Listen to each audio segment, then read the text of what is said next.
نبی کریم علیه الصلاۃ والسلام د یوې بیبي سره واده وکړ، د هغې نامه ام سلمه وه، او د ام سلمې سره بچي نبی کریم علیه السلام کور ته رالل.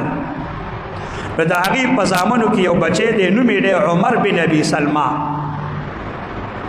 عمر بن ابي سلمه د نبی کریم علیه السلام کور ته راغی، د مور سره رالل، ماشوم دی. نبی کریم علیه السلام ځان سره په لوښي ته کېنو، یو لوښي ته.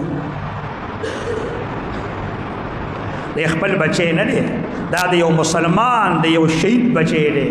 رسول پاک ونه مور سره واده د هغې د بچو دپاره د یو مسلمان د بچی حفاظت وشي، همداسې بې حفاظت بچی پاتې نشي.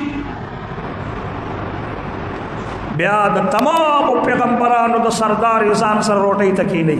د دې زمانې بادشاهان د هغه مرتبې ته څه رسېږي. زمونږ د زمانې بادشاهان چې مسلمانانی، نو کلمه زمونږ د پیغمبر وی لا اله الا الله محمد رسول الله. زمونږ د زمانې د مسلمانانو بادشاه په خپل پیغمبر درود وی اللهم صل علی محمد وعلى آل محمد. دا د بادشاهانو په خوله ویل کېږي، د پیغمبرانو سردار دی. اقا ماشوم یې ځان سره لوښي ته کېنولو.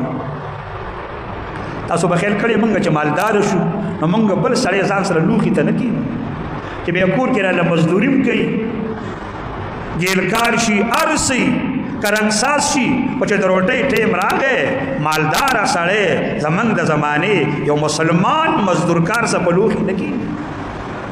او خو پیغمبر ځان سره ماشوم کېنوي، پردی ماشوم.